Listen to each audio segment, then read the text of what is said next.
Good morning everyone, my name is Archana Sanu and today I'm going to be talking to you all about the drive reduction theory of motivation. Before I get started, a quick overview of today's presentation. I'm going to be covering the origin of the theory, talk about what the theory is, as well as how it applies to everyday lives.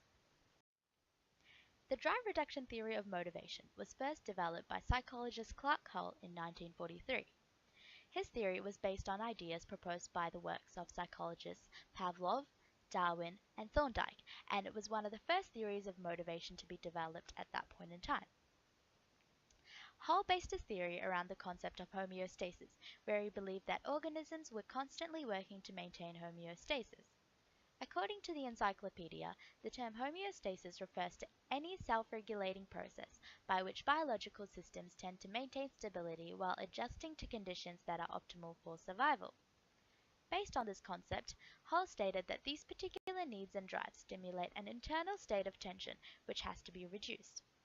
Furthermore, he stated that in order to reduce the existing state of tension, the physiological need has to be satisfied so that the organisms can continue to maintain homeostasis.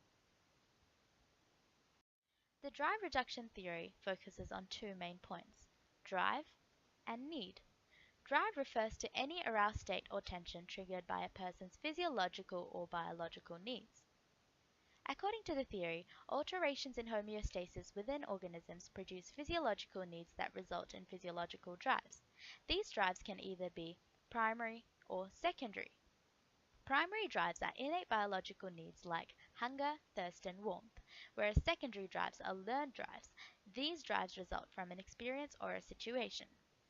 Regardless of the type of drive, all drives are assumed to bring about an undesirable condition that necessitates reduction within individuals. In this theory, Hull states that individuals who undergo the state of tension partake in actions which will fulfill and satisfy the particular need. Therefore, in order to settle and reduce the existing tension, they partake in behaviors or seek out ways that will assist in satisfying this biological need. For instance, when an individual feels hungry, they will eat. When they feel thirsty, they will drink water, or when a person is cold, they will turn the heater on.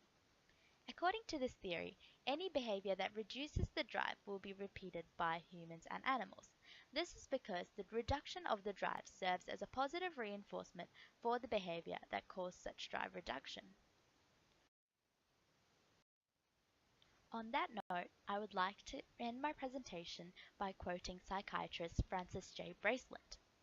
We can be sure that the greatest hope for maintaining equilibrium in the face of any situation rests within ourselves. Thank you for listening.